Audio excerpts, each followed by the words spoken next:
They plan all this shit way ahead of Patricia Way. Yeah, So they, yeah. hey, come on in. Above the school. Yeah. Anyway, it was Still a always really nice Scotland, Ireland, street. England. It is. Do you ever go up there? Yeah. Yeah. What was your address on Patricia? 941. So it was on the hillside or the school side? Schools. That's fantastic. Did you know the Von Lairs? I never been in. Literally next door? Literally next door. Fred. Fred. Yeah, Fred and Mark. I didn't realize, so I only. knew Vice Fred. Chair, Yeah. Chair is not here today, he'll be virtual. Would you like to such that the head of Kathy. It was 14. Make the chair sit down and run the boat. Something like this. 941. Today's your day. Hi, check it out. Why Yeah. doesn't John do That's it? Kathy. I'm not even a voting. Well, Everybody, can you guys hear me? Oh, hello. so he can run it from there. What foreign country are you from? Must be prison to win. Just for everybody, before we start here, Chair Funkelswood is joining us virtually. But per state law and Brown Act, he is participating today as a member of the public. And so he will have opportunity to comment like members of the public, but he's joining as a member of the public. If he were to be part of this meeting, he would need to be in a public location and we would need to publicly post our agenda at that location, which we have not done. And so he is here. So where is this public location you're not at? Or not the public location? Oh, probably. Is he on Yeah, mute? I'm down in my workplace, so down in Redwood City. So He should have does come up with something better does than this that. count as an unexcused absence? Pesky Brown Act. Donna, you're tough. I know, I wanna know because if I need to do this, I wanna know, does it count against me? I don't know the rules regarding that, but I wouldn't be too worried. I Okay, would good. treat this as If I attending need the to consume, meeting. I consume. Right. Okay. I will not, So Thomas, should I proceed leading the agenda? no, I will have Vice Chair Johnson do that. That's why I moved.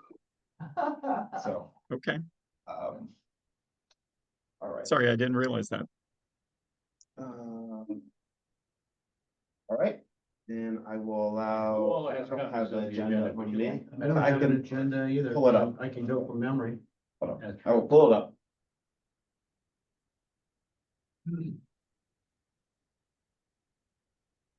Ready to rock? This is Scotty's. I don't know. Yeah, this is 404. He has to say we're recording. He still needs a big advocate of part. This is something Brian. Oh, Approval, okay, so you're gonna open the meeting and then it's approval of the minutes? Yeah. Yep. So we're calling the meeting to order now at, time is it 4:14? 4:04. And so the first order of business is going to be to the approval of the minutes. There's a lot of stuff in the minutes and, has everybody had a chance to take a look at them? I have. Fine. I wasn't here, so I can't even, can I? Can I offer a Comment? Yes. Yeah, no, it's not a comment. I was gonna say, I accept them as presented, but. Make a motion. Make a motion.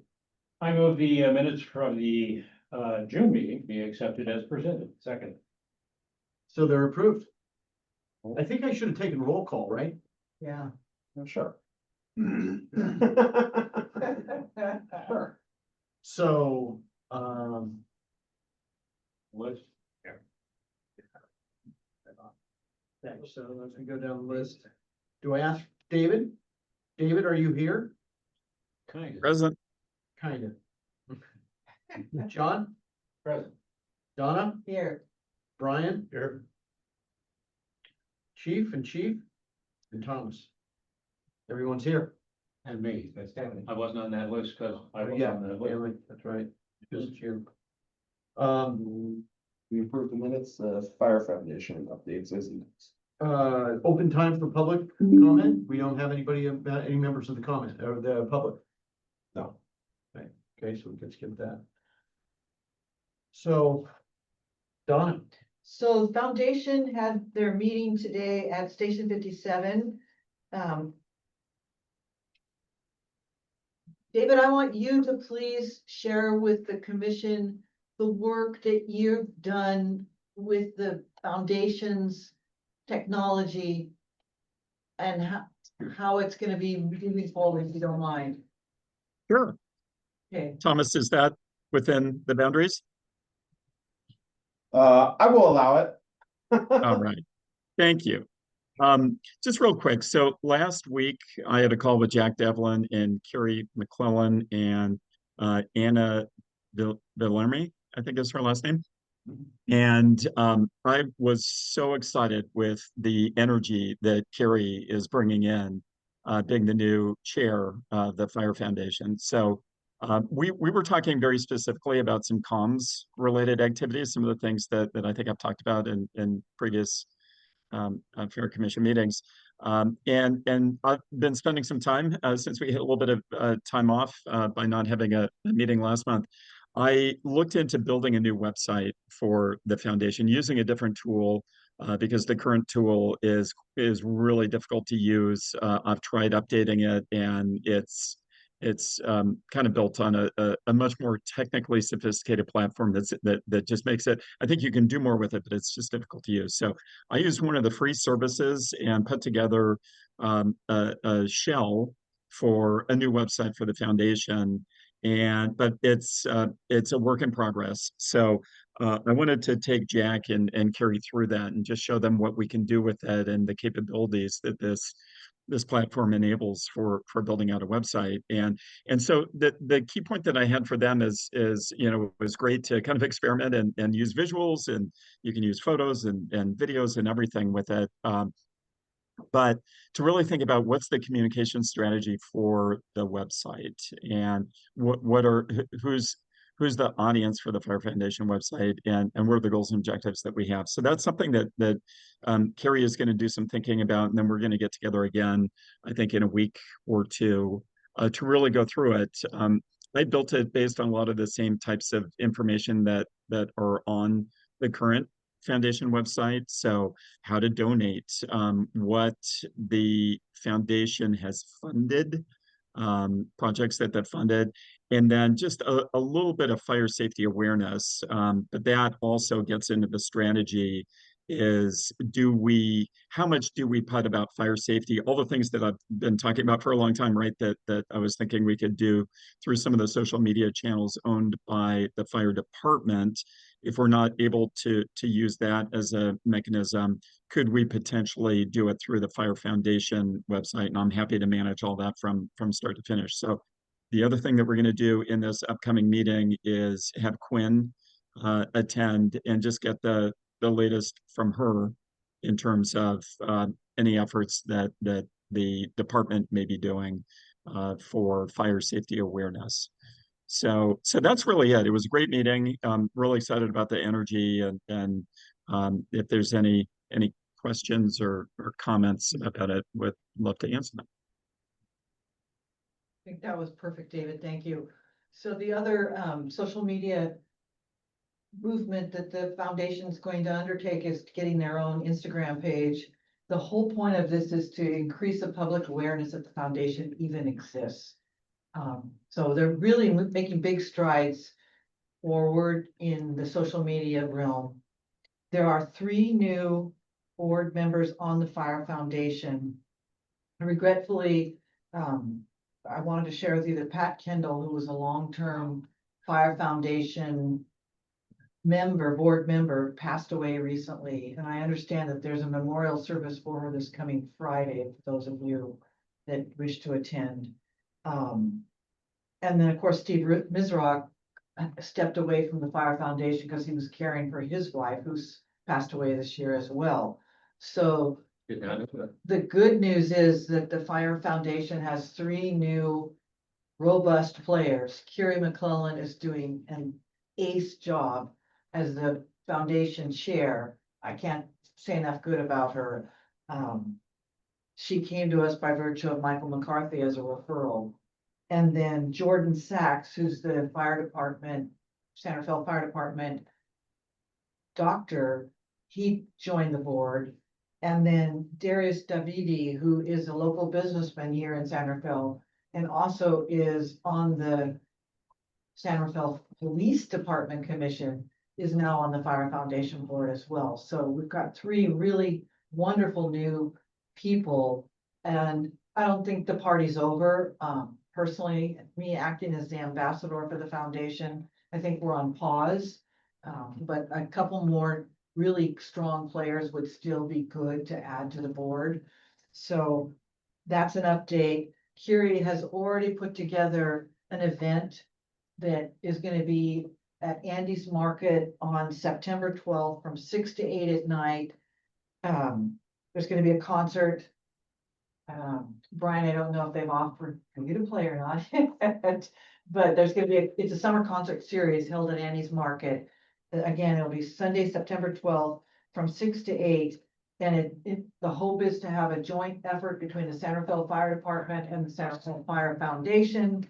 And again, possibly showcase the fire boat at that event, since it's going to be at station, help me out, you guys. 55. 55, thank you. They're hoping to have the fireboat be able to be there and possibly a fire engine. And just to basically create goodwill within the community about the Fire Foundation. And I suggested today to also use it as an opportunity that if people wish to make donations at that event, that could happen as well. So the third thing that I wanted to share with you is that we did the drone demonstration today. Stan and Brian were able to attend along with Chief Roman. Thomas did a stellar job of demonstrating the drone. He really, Thomas, I have to say, from the demonstration you gave me 2 months ago to today, you've really ramped your game up even still. So the foundation, everyone attended. We had 2 board members from the commission there. It's totally awesome, and it's just in its infancy. It's gonna keep moving forward as a concept for the department. So it's really positive news, and I'm happy that we had such a good turnout. That's it for the foundation. Wow, that's a lot. You got a lot going on. Yeah, I had one question for David. What's your time frame on the website? Yeah, it's a good question.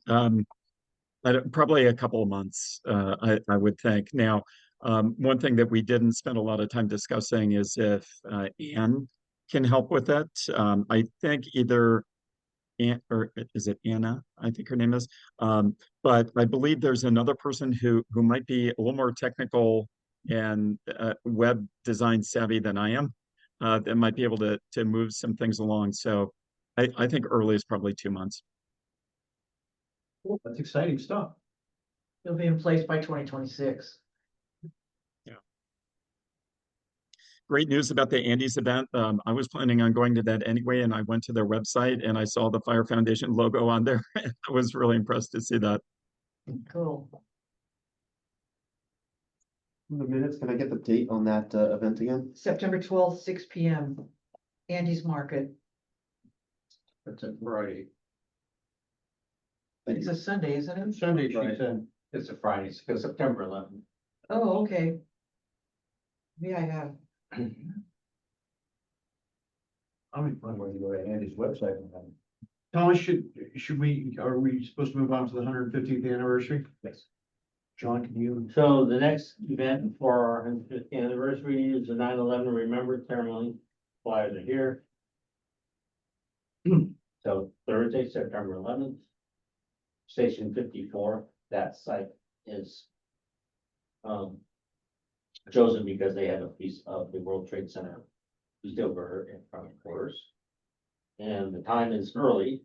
It's on the flyer. This flyer says 7 AM. It's actually gonna start at 06:58, which is the time that the first plane struck the North Tower. So that's the significance of that. All members of the public are invited. 24 years. We started this last year. Those who participated thought it was really good because we go with the slogan of never forget. So that's what we're trying to do. Remember those who gave their lives on that day. So that's the next event. Thomas, are we doing that, any word on that? Prevention Week PSC open house? The open house is gonna happen on the 11th. I think what is undetermined whether or not it will be a joint police fire open house or if we will just be doing a event very similar to the one we held last December for our 150th. So that's October 11th, right? October 11th. October Correct. It's a Saturday. I've invited the foundation to have a booth that they like. And we'll update you all as soon as we have the details. I'm guessing it's probably gonna be from 10 to 1 or 2, similar to last year's event. So it was a good community event, and we'll just be doing it again in part to help the city celebrate their 150th. They're celebrating this year as their 150th. So all of the departments are doing open houses. There was one at there was one at Public Works. They're gonna be doing a opening ceremony for the new library renovation that just occurred. So we'll be hosting one that coincides with Prevention Week. So folks, I stand corrected, it's October 12th, it's a Sunday. And it says, Brian, the band that's playing is Revolver. And I'm looking, thank you, Stan, at their website. It says tables of groups of 4 to 6 and private clubhouse groups up to 30 reservations are available. So sounds like it's pretty cool. Yeah. David, have you been to one of their concerts? I have. In fact, I saw John at one last year. Remember, Yeah. John? Yeah, and we played this year too. Brian was in. We played, Yeah.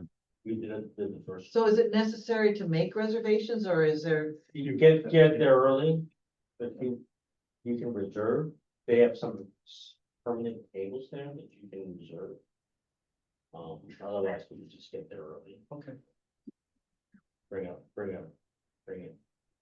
They like a folding chair. That's what we do. October 12th.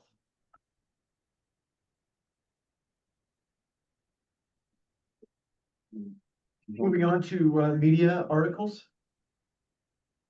I have two. First one is not that.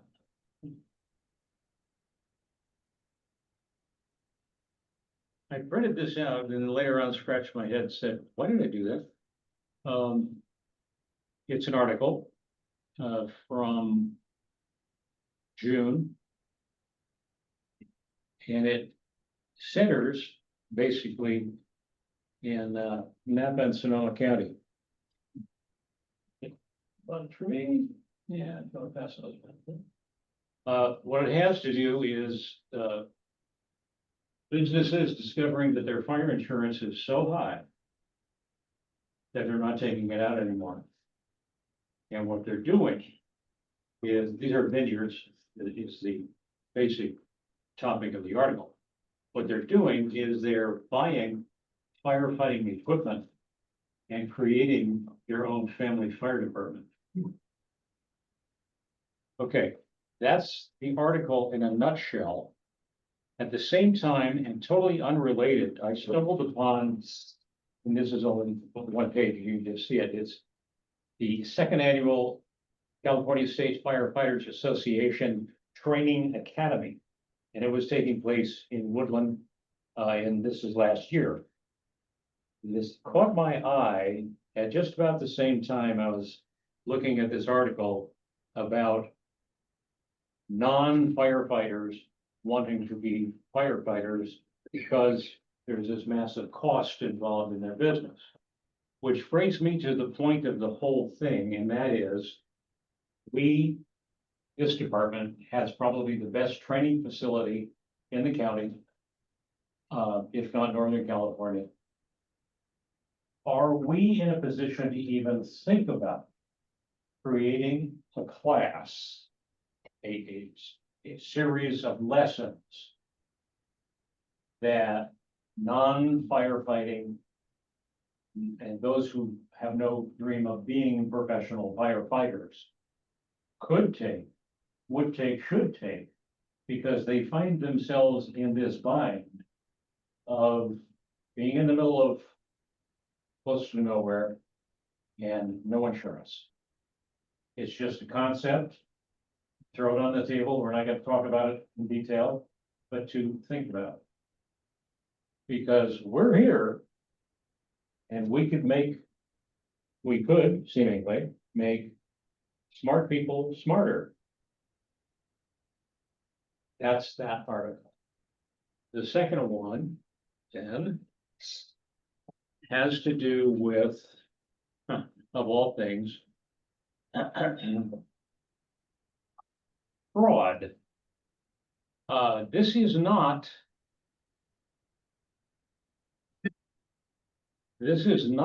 a situation that is in our portfolio of responsibilities. But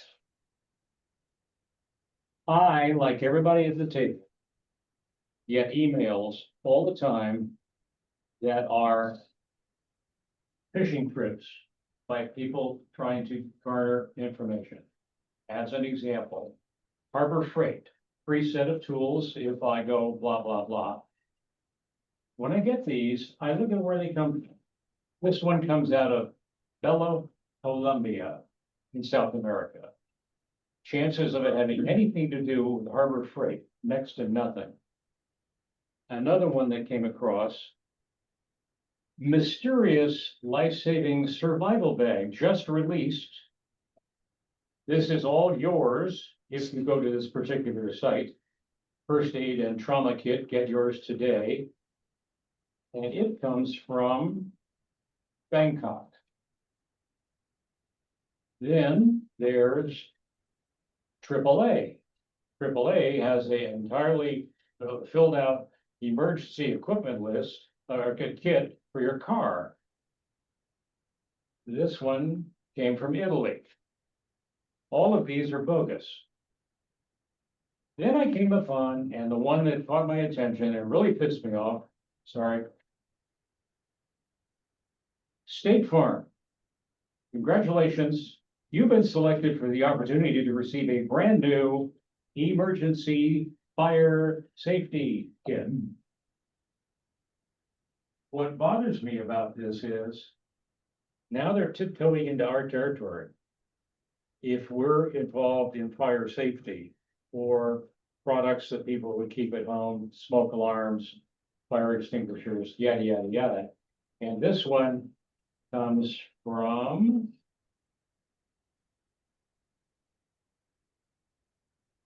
lovely downtown Lebanon. All of these are out there.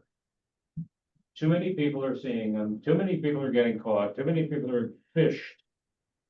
But are we, and should we, and maybe it's involved with the foundation and or the department, in a position to say in our publications, be careful of what you read online about public safety. Some of it's not what it's cracked up to be. Is that, we don't have an answer today, but I'm just saying out loud, is that something we should be worried about or address? Those are my two media pieces. It's good stuff, man. I like this hits me right in the heart. I love this stuff. This one about these guys self-insuring and doing their own firefighting. Yep. And your question about whether the San Rafael Fire Department could teach people how to, how Well, if to. they're gonna do it, they should know what they're, how to do what they're doing. Yeah, my comment on that would be these. So the gentleman in this room could, so whoever's buying the professional liability insurance for the city and county or the city of San Rafael. They're gonna go, you're gonna do what? Because these guys are trained professionals with years of experience. They're gonna teach me how to protect my house and I'm gonna screw it up. I'm gonna make a mistake. I'm gonna do this wrong or do it in the wrong sequence and somebody's gonna die, or I'm gonna cause a problem for my neighbor to die, or I'm gonna make a mistake because I am not a trained professional and I'm gonna turn around and say, you guys taught me how to do this. You told me that I would be in a better position to protect myself and my house and my neighbor's stuff. And I just think there's a liability associated with it in the state of California. No doubt there is in this world. Yeah, I think what they've done is the right way to do it and head and shoulders above what many of the other communities in the state of California are doing. That's just my opinion. I'm interested to see what they have to say about I think we have a certain amount of responsibility we have to citizens to train to a certain level, using extinguisher and those kind of stuff. And that we definitely do under the CERT program and kind of expanding that. Once you get to this level where you're basically just kind of creating your own fire department or own a fire brigade, that's a little bit different. And you're right, we wouldn't want to take the liability on because we take liability on not just to train them, but any future actions that they take and cause an injury or kill themselves. Well, who trained you? Well, the San Rafael Fire Department trained me. So those are the issues that we tend not to engage with. I do know for a fact that there is firefighters now working for organizations that actually go out there and do this training. And they're off-duty firefighters that are now contractors doing this type of work out there in the trainings. As a matter of fact, one of the captains out in Nevada has a business specifically around that. And that's what his moonlight job is, to go out there and train wineries and how to, you know. The good thing about wineries is they're fairly safe because they always have some kind of area that they go to and they have heavy equipment. So it's actually kind of makes sense, to be honest with you, for them to kind of be able to take some kind of action with a little bit of training and stuff like that. But certainly not any liability that I don't think as a municipality or even fires will have to take on. I think it's better left to whoever the contractor wants to take that, sure. But it is an interesting concept that we would have never thought about years ago. Even the concept now that becomes really prevalent during fire season is private insurance companies with their own fire departments that come in there. And that is a true thing that does happen. I've placed insurance with those guys, Wildfire Defense Insurance Company, and they have a network of off-duty firefighters, and you guys have all explained to me that they're not. No, they're, well, some are, like a lot of them are off. If they could get there. Yeah, a lot of them are retired Cal Fire chiefs that are working, that are moonlighting and the retirement job doing this type of work. As a matter of fact, as I was listening to Palisades Fire last year with the radio, there was the report on conditions that somebody was given that was fairly concise, and you're going, he goes, this is a private contractor, ex-Cal Fire. I'm advising this and where he needed some help on there. Totally articulate and everything like that. He had the radio figures and everything like that, but he quickly identified as a private contractor. He's a retired firefighter, but he's a private contractor that's working on the fire right now. So it becomes a little bit of a challenge. How do you manage those folks under the incident command system? The good part is that they all know they have to be managed under the incident command system, so they will check in. Ironically, we already have them working here in the county, and they're contractors for PG&E. So even the fire that we had last year up in Marinewood, I forgot how many acres we had up there. But for PG&E, their engine showed up. 2 firefighters they show up in the blue engine, 2 firefighters get out. Hey, we're just checking in. We don't believe that there's any of our infrastructure in there, but we're just checking in and see if you need anything from us. And they basically sat there. And they're instructed to protect their priorities, protect the infrastructure. That means if it's facility, PG&E facility proper for pools, that's a big deal for them now to be able to put some fire retirement pools if they feel that the fire is headed down to it. So it's already kind of happening right now, but there's different angles on there. And obviously there's a need for this, so somebody's making a business out of it, so, and very wisely, they go, so, but it's kind of unique. Yeah. But I also see like on the spectrum, you have wineries who pay retired people who know what they're doing. And then you have these people who have, well, I have money, I'm gonna buy a piece of apparatus that I really don't know how to use. And they probably might. I know how to use it when the time comes. And if I stay out there maybe a little too long, then they should, then you get in trouble. I'm sure you get the spectrum of as far as people who are highly trained and people who have this equipment that don't know how to use it for when to use it or how to use it efficiently. So that's just kind of my thought. Yeah. Yeah, it's interesting. They mentioned something in here that they went over to London to meet the underwriters. They had it backwards. They should have flown those underwriters here.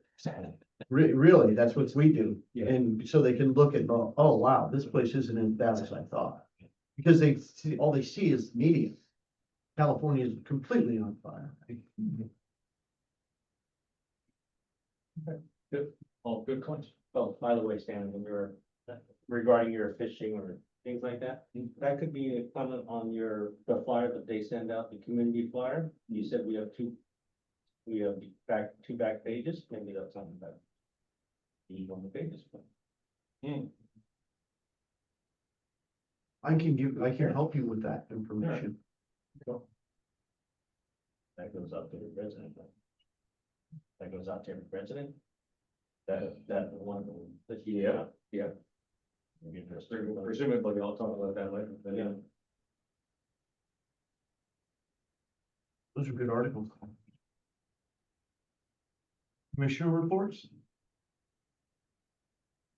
I think we have, Chief Hatfield is on to give a presentation on EMS. Okay. Discuss. Chief, are you there? There we go. Just getting my video on. Hello, everyone. Hello. How's everybody doing? Doing great. All right. Yeah, I'll give you guys a little overview of our EMS system. I thought I'd talk a little bit about our operations, talk about some of our upcoming and current challenges, maybe some of our projects, maybe give you a little bit of the successes that our crews have been experiencing out there, some good outcomes, and yeah, go from there. So. First off, yeah, I just got the email this weekend that we lost Pat Kendall, who, she was a huge advocate for our fire department for really probably the last 3+ decades, maybe even 40 years at Centerville Fire. Really advocated for us, got a lot of support from Kaiser in the way of, like, our medical director's been through a partnership with Kaiser, our EMS educator's been through a partnership with Kaiser. So they've been a great partner, and it's really been due to Pat, who was, like, those of you who knew her, and just a super kind person too. So we'll definitely have some fire engines out there at her service, which I think is out at the Peacock Gap Golf Course, coming up next Friday. Yeah. So with that, just quick overview. So we have 25 firefighters on duty every day, spread out across 7 fire stations, and I'm including Marinwood in that.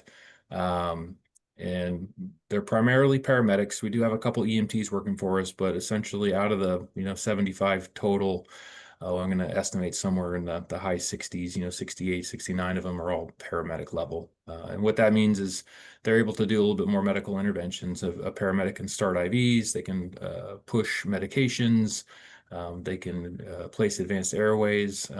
We like to kind of describe it as kind of like a little mobile emergency room when they show up in the ambulance. So quite a bit of medical care that paramedics can render. We have our 2 ambulances, Medic 52 and Medic 57. They're getting busier and busier every year. I think they're averaging now probably close to 12 calls a day.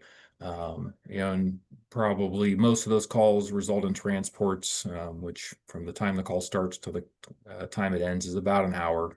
We're lucky in Centerville that we have Marin Health just over the hill over on Bon Air there, and then we have Kaiser in town. So we have short transports to the hospitals, which is good. That's fortunate for us. In addition to Medic 52 and Medic 57, we have 2 cross-staffed ambulances. So you guys are probably familiar with that a little bit, but essentially what that means is they're Engine 55 and Engine 56 also have an ambulance at that station. And although there's only 3 individuals working at that station, which is like our normal staffing for a fire engine, when need be, 2 or sometimes 3 of those firefighters will jump onto the ambulance and leave the fire engine there in the station, and they'll go out and run a medical aid and transport a patient to the hospital. So on busy days, we kind of call it like our surge periods, they're pretty routine now, kind of midday, usually call volume picks up around 10 a.m. And stays fairly busy through, 5, 6 p.m. It's not uncommon to have all 4 of our ambulances out transporting patients to the hospital. So it kind of draws our system down. Like I said, we have the 7 fire stations, so it's ideal that each one of them is in the station, and then anytime a call comes up, we can pretty much within 3 minutes or so get that fire engine to the 911 caller. When we experience those high call volume periods, it could take us a little longer, because then that's when we got to send Engine 52 out to 55's district, or Engine 57 over to 56's district. So just to get an idea of kind of the impacts of busyness, increased call volume.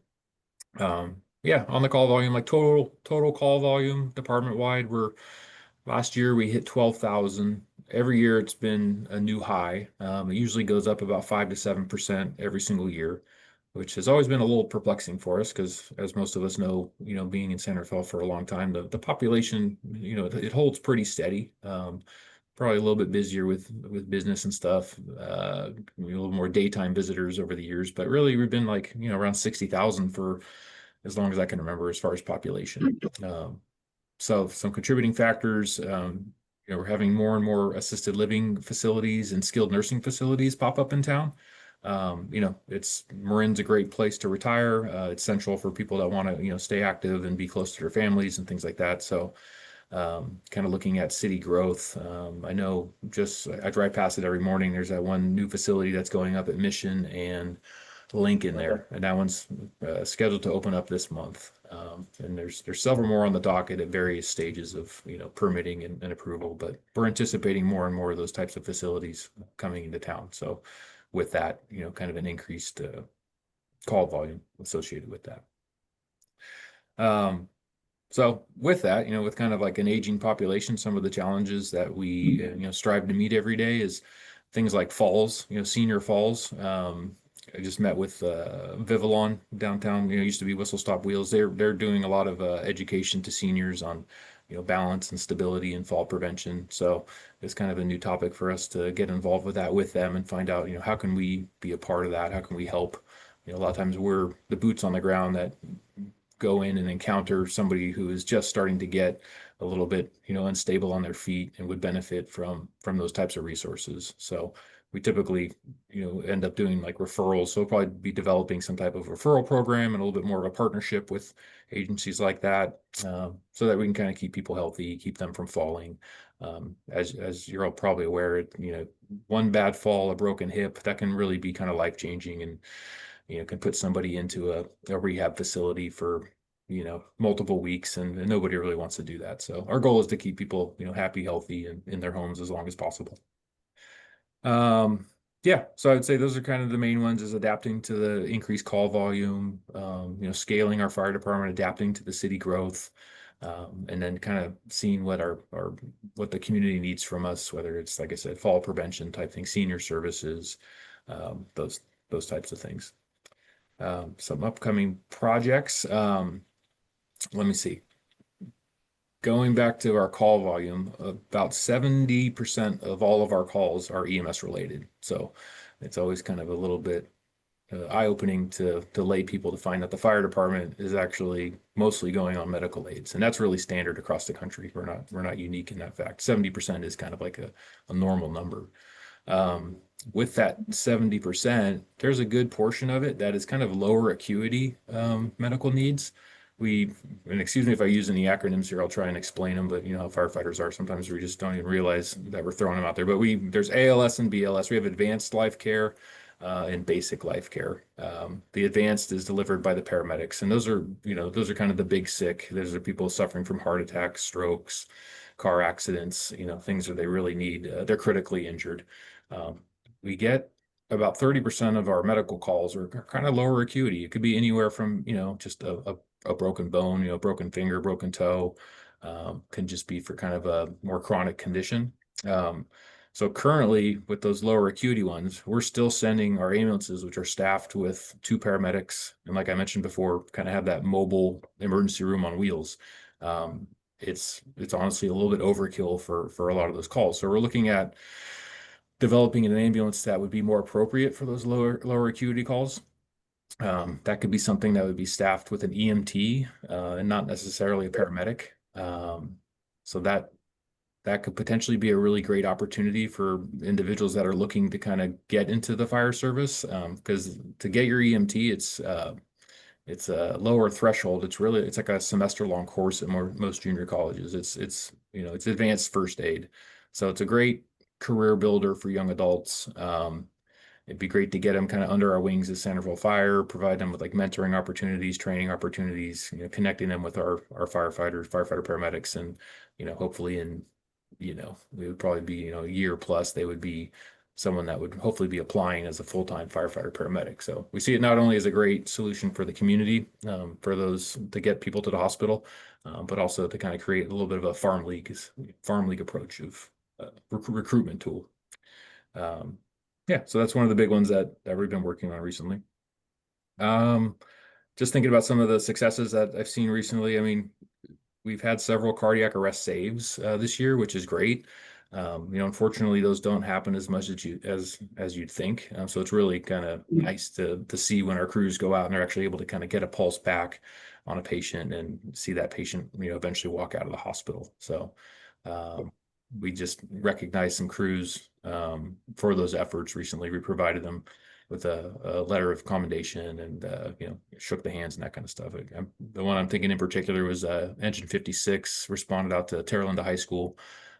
Construction worker in his 30s he just dropped there, one morning on the job site, and his coworkers did the right thing. They started CPR, and our crew showed up, like I said, right away, 3 to 4 minutes, and took over. And the gentleman was talking before they got to the hospital. So that was really kind of a morale boost for everyone involved. It was great to see that. I just saw another one this morning, 51 crew with Captain Northern. Actually, there's several units were involved in the call.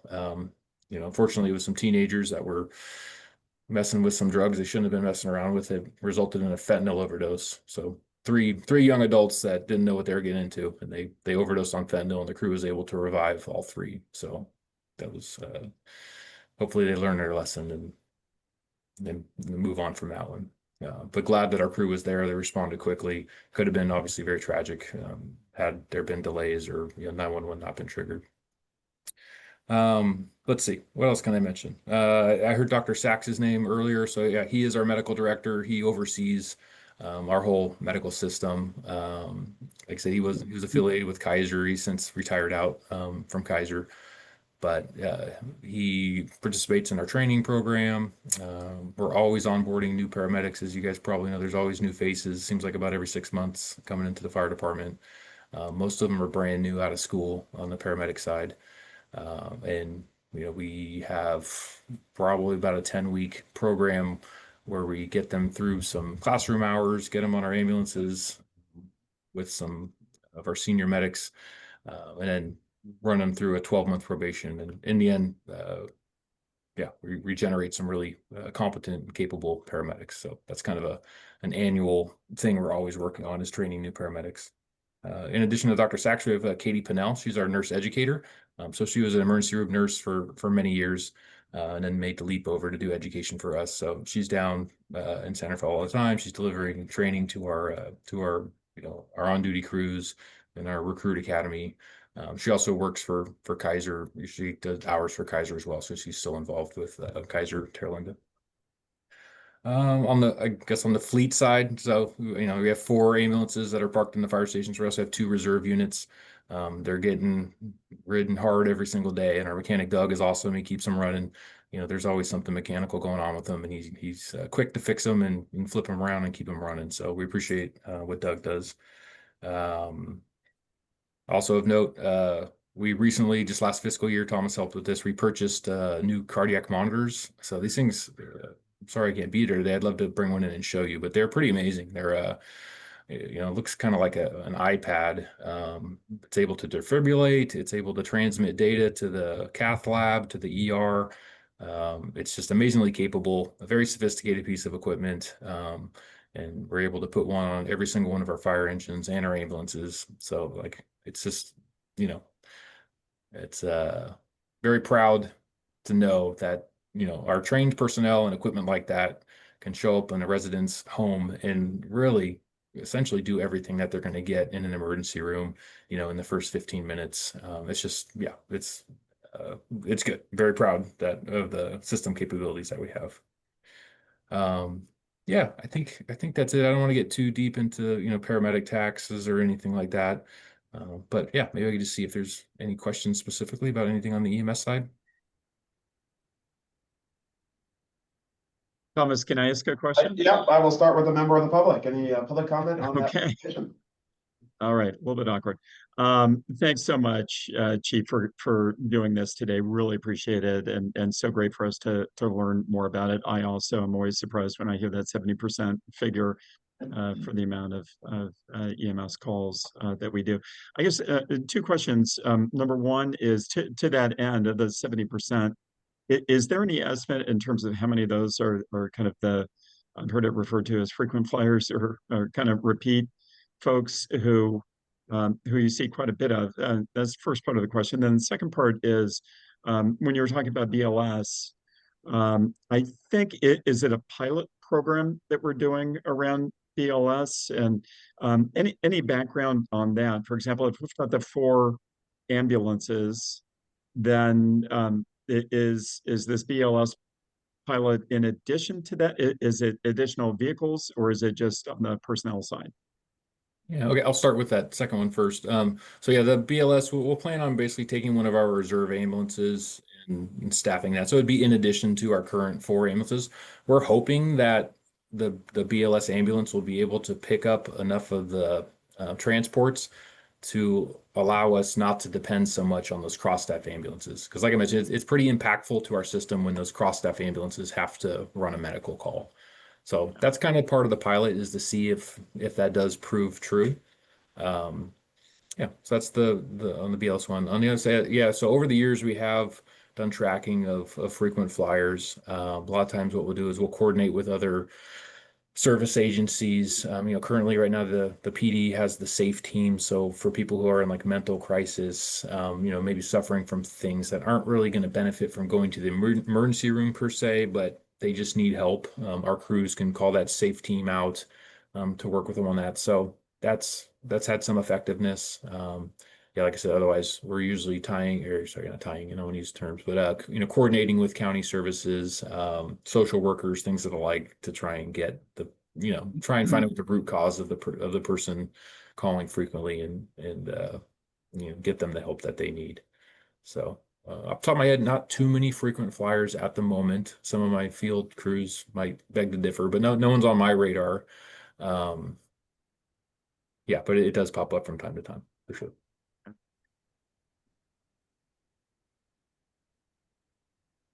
Great, thank you. Yeah. Oh, well, I just wanted to say thank you for it always amazes me how well people in the fire service speak. You guys are just, I guess it's, I think John told me it's one day, it's because we're always interacting with the public and we're used to it, but that was a fantastic presentation. It really was. Thank you very much. It's kind of something that I've been really interested in, the growth of San Rafael, not only from, number of affordable housing spots that are going up here, assisted living locations, multiple story. It's really putting a tax on the fire service in San Rafael. And I've mentioned it to the chief and the board here, concerned about losing your protection class 1. And I started to do a little research on it in my industry. And I went to one of our actuaries and I said, hey, could you build a model for a city that was experiencing growth and how they could tie their budget for the wear and tear on their equipment, the number of firefighters they have, what their budget should be as the growth continues. And he goes, well, what specifically? And I go, well, they're like losing their protection class 1 for their buildings. And he looked at me like I was really, like there was something wrong with me. He goes, really, it's all about the protection of the human life. That's really what the firefighters need that modeling for. I was curious if you've ever seen something like that in your trades or in your community or anybody that's built that model for you guys. I've never seen it. Because you can understand, like, hey, our population's going from here, and he mentioned it, it's going from here to here, and we're experiencing this tremendous growth. How do we translate that into we've got so many firefighters, we're going to need in 5, 10, 15 years, X amount. I would just think that across the United States, and it's hard. I've done some research and it's hard to find that. Yeah. We talked about it. There's a firefighter, or I think it was fire chief in Sacramento area. There's actually kind of trying to do some advanced statistics and math to quantify really what doesn't happen. So, if engine 51 goes out on a dumpster fire tonight and quickly puts it out with 15 gallons of water, really what didn't happen was we didn't lose that building. We didn't lose that block. We didn't suffer any fatalities. So trying to quantify that, because so much of what we do is preventing the loss, preventing, the emergency, which is great. That's what we're here to do, and what we want to continue doing. And then what's at risk, as you said, as things get built out and grow, and if we're not able to adapt to it. So you want to try and catch it before the tragedy occurs, right? Because once it does, then sometimes like the fires in Los Angeles and whatever, they're able to put a dollar figure on it after the tragedy has occurred. The trick is to identify it beforehand so that we can get the support we need to address it. Yeah. Yeah, At county chief's level, that is one of the objectives for us to try to figure out how to quantify the negative in a dollar figure. Identify that kind of stuff. It's all of us at the fire service, so we all need that. Because it's really easy to not fund something, right? Because there's no good budget right now, because it's $1 million. Well, that $1 million is probably gonna save us several $1 million when we have a whole block going down.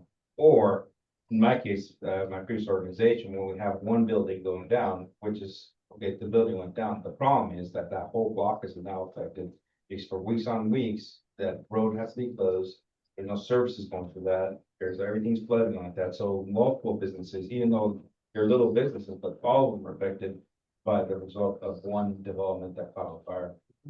So it's really like, and it really like, it's sad to see that, because the folks that, we save their building, but at the end of the day, they're months out of their building because they don't have, and most of them don't have like a high-end insurance or anything like that. They're just small business owners. Yeah. Trying to struggle for stuff. So Right. it really is sad to see that happen.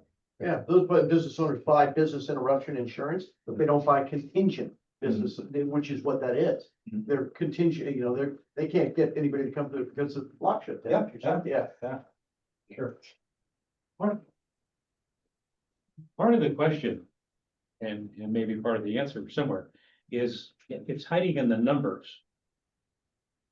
And this is where 2 and 2 does not equal 4. If we have a population of 60,000, as an example, and we have a fire department staff of, pick a number, 90. If we had a population of 120,000, does that mean we should have a department of 180? And that is, so that's one of the rubrics that some agencies want to use on that. The problem is that in specifically the San Rafael, if you look at our topography, how it's laid out, we really can't use that, because the density would mean that downtown we have a bunch of fire engines. And out in the rural, well, we put rural area where Rockland or any of those places where there's less calls, less density that we have. We don't live on a flat piece of paper. Yeah, and that really causes issues on there. But I think one of the things that we're looking at that specifically around the EMS delivery is UHU, which is unit hour utilization. How many hours are those folks on the ambulance actually being used for a call? And we look at a 30% threshold, we constantly look at 30%, anything above 30% for a fire department ambulance is too much. Because that means they're not getting their meals, they're not getting their training, and not getting the normal rotation and stuff. And if you look at opposite of that, they're not available for fires during that time, because they're out running medical and stuff like that. That's what we look at. If I was a private company that was running an ambulance company, I'd want to hit 40% all the time, because that means I'm making money. I want the reels rolling, I want them to start picking up it, but that's not the reality of this. So there's the balance there of us trying to look at the EMS as a business, but at the same time, we're using them for firefighters. So 30% of the time, I don't have a firefighting crew available. And it's and it's a constant balance every day of it's a challenge, and we know that we're at risk every day, and that's why we pay big money for the battalion chiefs to make the decisions on that day, because they're constantly trying to balance that part. So it is multiple aspects of it, and we're trying to figure out what actually makes sense of it. As we did all these studies, there is no standard. Right. And that's one of the inherent problems, that there is no standard. There's several cities that have done studies around that, and I would say that San Jose is probably the most prevalent that has actual studies and has a plan moving forward on development. But it's also a high dollar amount, and also working with a lot of developers, so. So it is, yeah. What works for them won't work for everybody. No. Got it. Okay, just curious. Thank you. All Chief right. Thank Hatfield, you. before you step away, in this month's Chief's report, there are 2 EMS related items that maybe you'd be better positioned to speak to. I don't know if you have a copy of that handy, but the first one is the California Emergency Medical Services Authority Awards. It's a summary of the fire department employees that were recognized and received awards. Did you want to speak on that? Yeah, I don't have it in front of me, but I will do my best off the top of my head. So yeah, it's actually it was also we have one of our EMS team members is a woman named Chris Gosner. She was familiar with these awards that Chief Sinnott mentioned, and she, kind of unbeknownst to me at least, she submitted several of our paramedics for nomination for this thing. So it's from the state emergency medical services agency. And Katie Pinnell, our EMS educator, she won a Distinguished Service Award. Medical director, he also won the Distinguished Medical Award. And then kind of really what I'm most proud of is Marisa Nieto Gomez, one of our firefighter paramedics out of Station 57. And Graham Winkleman, one of our firefighter paramedics out at Station 55. They basically got like lifetime achievement medals. So having worked with both Marisa and Graham for many years and seeing, all the hours and all the calls that they'd done on the ambulance, it was really gratifying to see them get recognized for that at the state level. And, we were fortunate enough to, go shake their hands and be with them when they received those medals. And they were very proud, as were their families. So San Rafael Fire had a really good showing at the state medical awards. And that was something we went down to Southern California and attended that. Might have been 6 weeks ago now. So yeah, that was very nice. And then on a lighter note, the internal award from Dr. Sachs, the Saving the Bacon Award.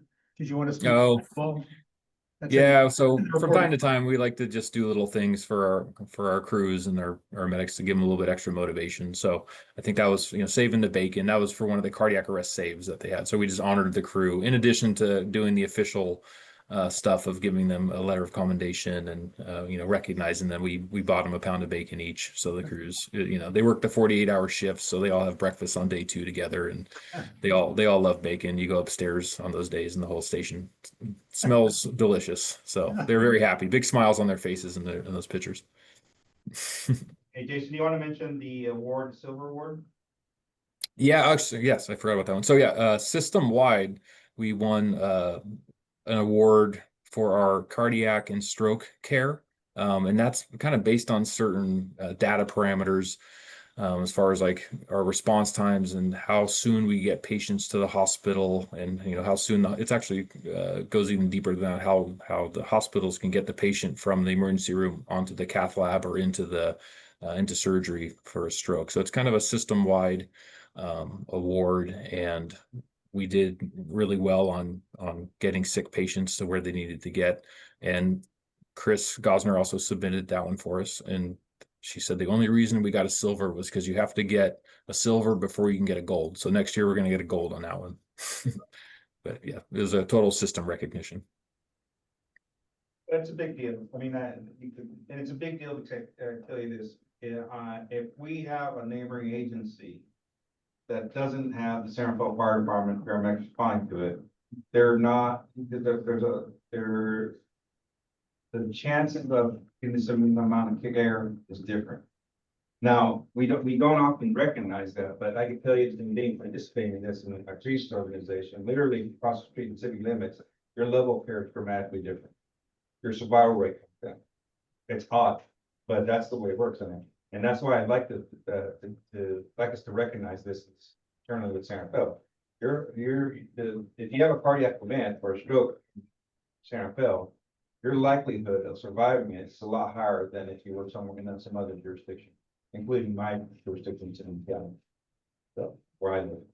So it's very unique to have that and be recognized for that. So we should be very proud that we have those services here.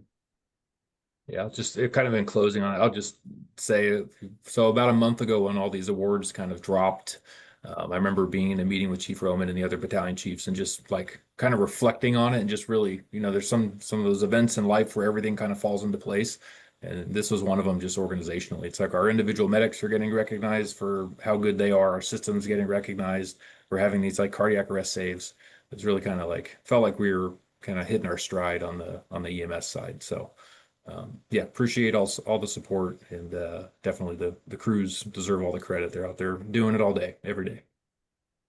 We'd love to tell that story about the awards and even some of the specific cases. So Donna, maybe this becomes part of that conversation related to the Fire Foundation website, but of course, Chief, if there are any social media tools from the department, I just think it's a great, like what you said about surviving cardiac in San Rafael versus you live a block away from a city boundary and things change. That's a pretty impressive story to tell. So would love to do that. I think we met Graham at the last, when we had our last meeting at 55.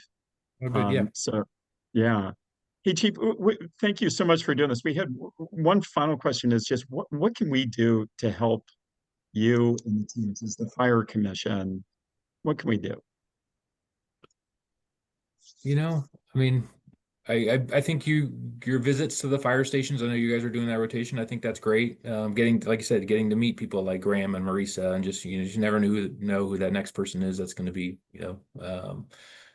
so that I think that's helpful. Yeah, I can't think of anything specific that the paramedics, would need from you. They're really a resilient group. They're, like I said, they're doing it. They're tough. They're gritty. They're, getting up at night and they're training all day. And so I think just when you see them, say thank you and and like for them to know you all, so that they realize that they have that support behind them. It's just knowing that you have people and organizations behind you supporting you is always good. And I would go one step further than that, just participate in the political process like we have been, as far as the commission on there, that offers a huge amount of support when we're out there talking to politicals and, eventually in the future asking for additional funds or anything like that. Having those relationships with you guys being the conduit is really much appreciative of it, because that is what I think that's what will align us to progress us to the future as far as the additional funding that we need for the fire department to ensure that we're providing the same services or better services at 3, 10 years, 20 years from now. And that never gets sacrificed.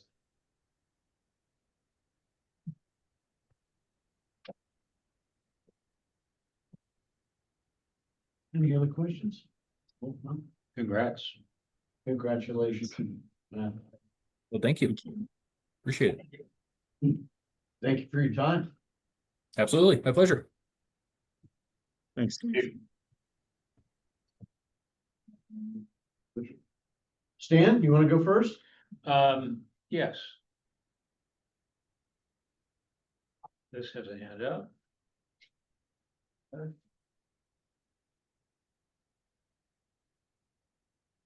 You may recall, several meetings ago that, Ken and I had a meeting with the mayor and the city manager.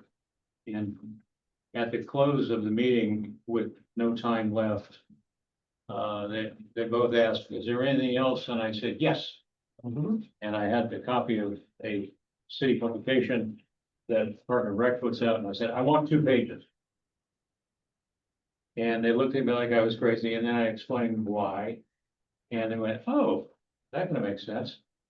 So after that, I contacted Quinn, and she and I talked a couple of times on the phone, and then we got together in her office.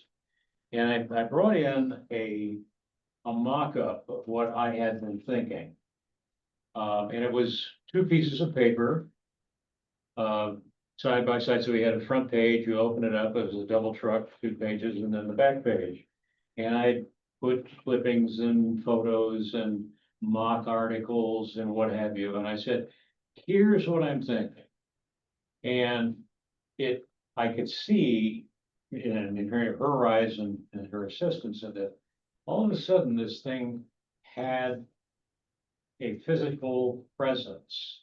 You can talk philosophically about an idea and you can lose everybody in about 30 seconds. But if you say, here's what I've got in mind, and they go, oh, I get it. Oh, well, the conversation exploded. And all of a sudden, I'm sitting there going, well, it's time for me to leave. They've got it under control completely. And in fact, that's what happened. I did leave. I want to let the country for almost a month.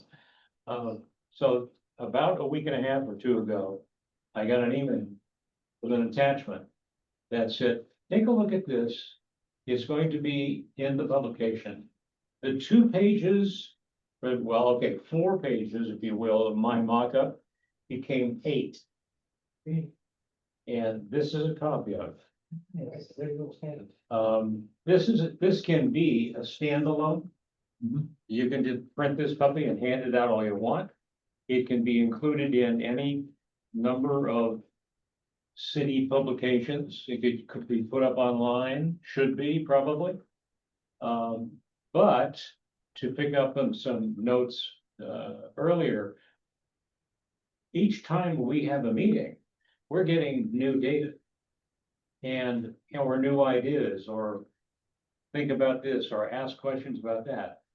If this thing, as I hope it will, takes on a life of its own, it should have a portion of a page that includes the data, the service rates, how much we're doing this, how many of that we're doing that, we did this last month, and blah, blah, blah. Plus phone numbers, plus I asked for, I don't see it in here unless it's hiding, a QR code so that it would lead to some sort of, QR, well, alert for it, QR code right there. And then there's quiz and raffle, so they've done it. This is beyond my wildest dreams, and I can't say thank you enough. This is great. There you have it. Well, Nice work. Well done. just an idea. Are you gonna send us the PDF on this? Hmm? Can you send us the digital version of this? Yeah, We'll get out when. yeah, we'll get, yeah. Yeah. I mean, I received it as a link, so sure. I can do the link.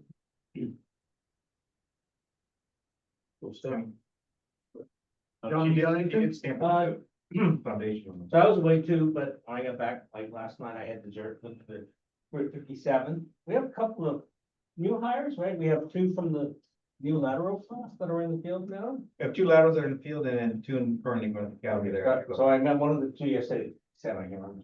He was working in Patterson. Yeah, he's the union president of. Patterson What's the Park. name? Sorry, put you on the spot. Young or Barrett? No, the laterals. Oh. It's a young Bartlett Newman. Anyways.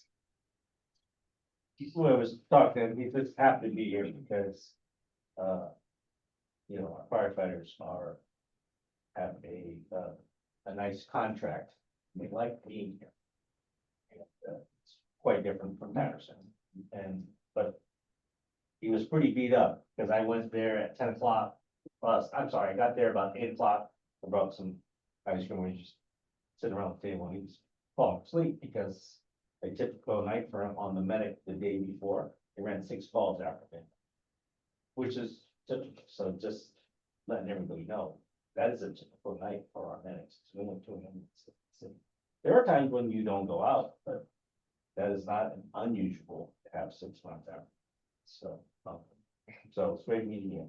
He's like, really nice guy, happy to be here, so.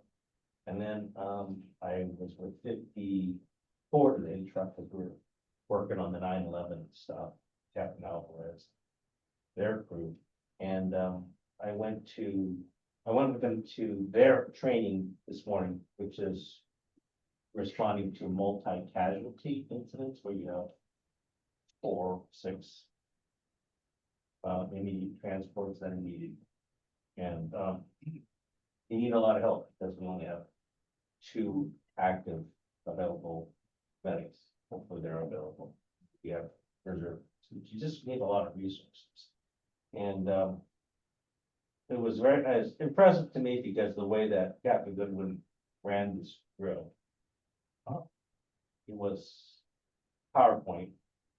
We had that drill training system, so I'm used to that part.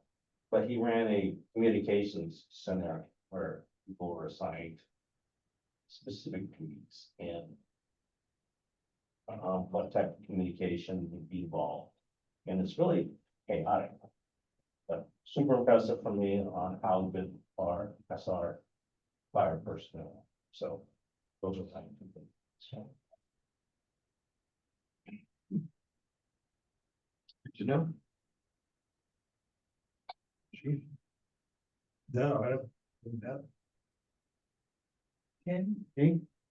Just so, you know, I've always spoken to you guys in insurance, tidbit, people come up and say, you know, is it gonna get any better on the insurance? We haven't had any wildfires, you know, I pay so much money.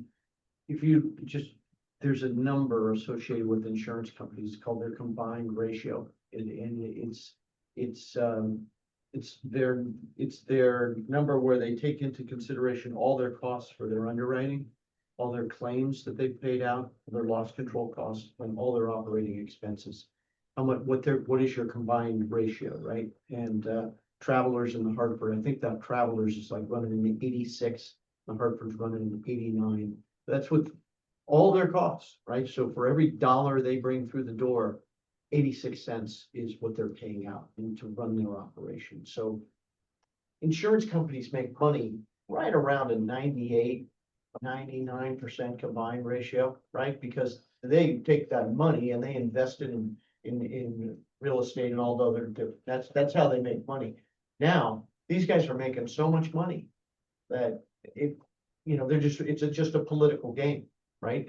They're just waiting for them to approve you can charge more rates, so they'll write more business, right? It's frustrating to look at, like these guys because they're not writing anything that's of hazard, right? They've pulled back their underwriting requirements so much, they're making a boatload of money. And if it's not out there really in the public, but if people come up to you and say, do you think they're making money? Do you think you guys know the inside scoop, right? Yeah, no, they're making a fortune right now. And, yeah, so.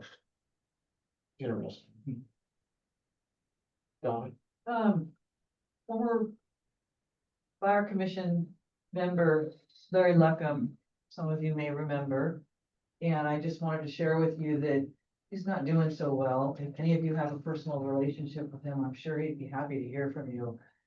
He was invited to come to the drone demo today by me, and he responded that he's in chronic pain, more bad days than good days. I'm sure it's spinal related.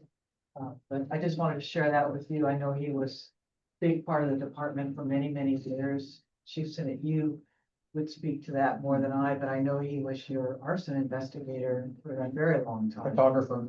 Yeah, yeah. Photographer. And then I want to circle back to something Chief Roman just mentioned, and I think he's spot on with it. We did outreach to the city council this year. All of us did that.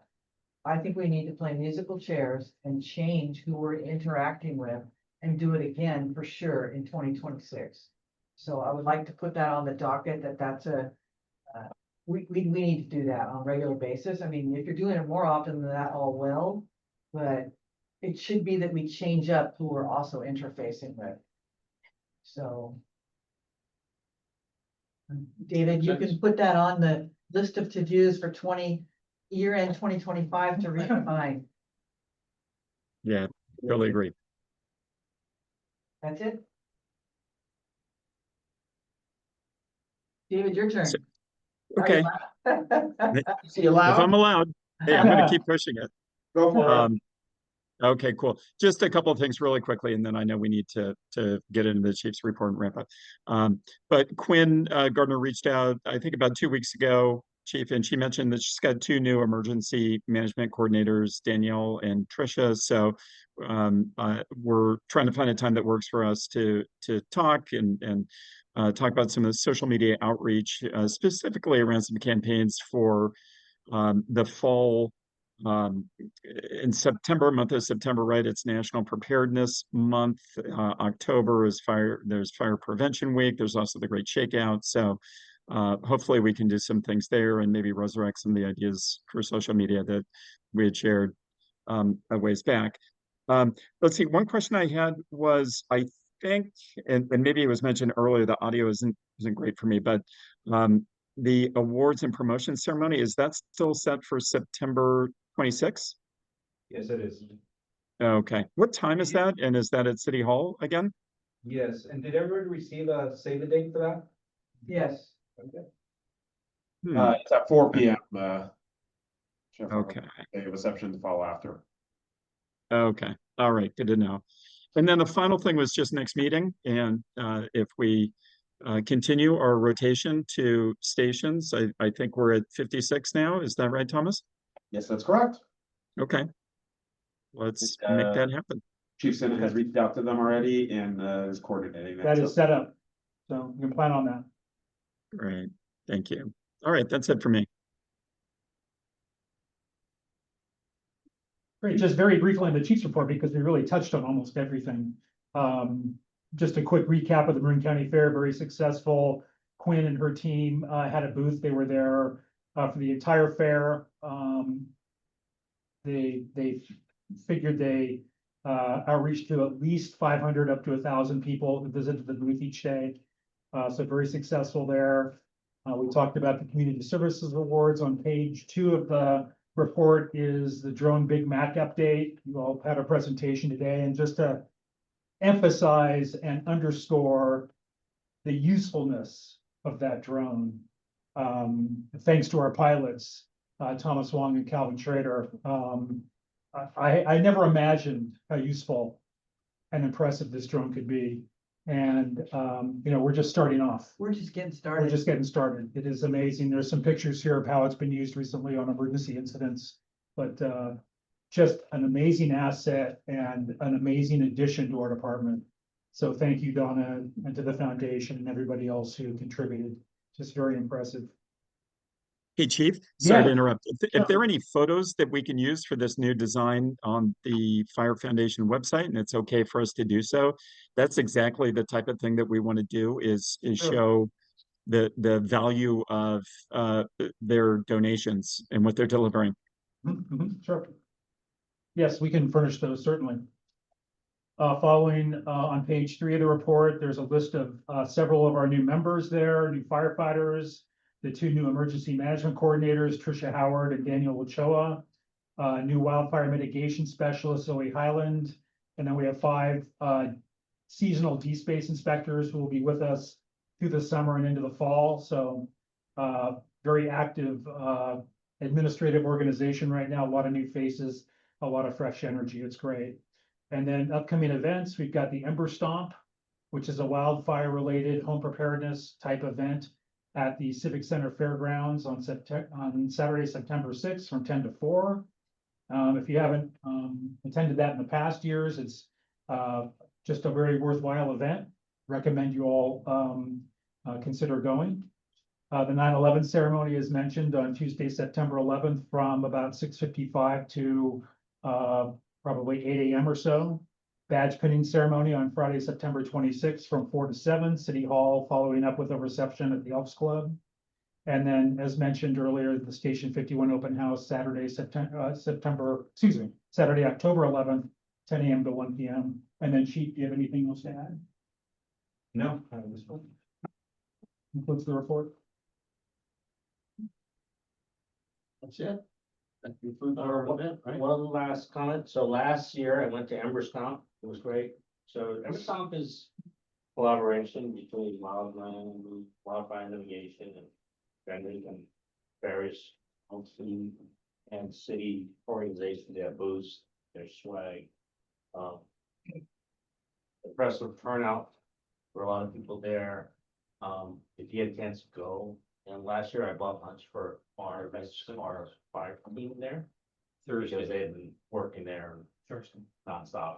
And I asked Sarah at that time, you guys eat lunch at 2 o'clock, and none of them had a chance to get away.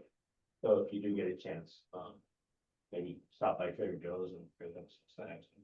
Because they're out there doing the work and representing our department.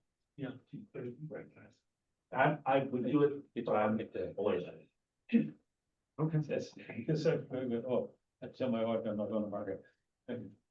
Just one last item. I just want the commissioners to know that each month, the board packet or the commission packet that you receive is also regenerated and goes to every single member of the organization so that everybody is aware and knowledgeable of all of your activities, your contributions. About every 3 or 4 months, I also include the photo of the commissioners, the summary of your activities, your mission, and so forth, so that everybody in the organization has a very good idea of your role and purpose Cool. and your value. So they won't ask me, well, what do you do? They shouldn't. If they read the material, they should not ask that question. I've had it asked. Oh, yeah. What do you do? We can't get everybody to read everything. Neighbor. So it goes to the association, Goes to every single member of the agency, okay, All place. all employees. okay, There's 82 of us. and how often does it go out? Oh, well, each packet that you receive, they all receive as well after you receive it. So when you say the packet, that's what Thomas sends us? Yes, Okay, yes, the agenda, the got it, minutes, got it, all of the attachments. cool. Question, next month, are we meeting where? 56. 56. December 8th. 56 Delgado. Correct. My brother's firehouse. And I won't be there, I'll be on vacation. Somebody bring champagne. I'll represent. Cool, Thanks, everyone. thank you. Thanks, everybody. See you next month. See you.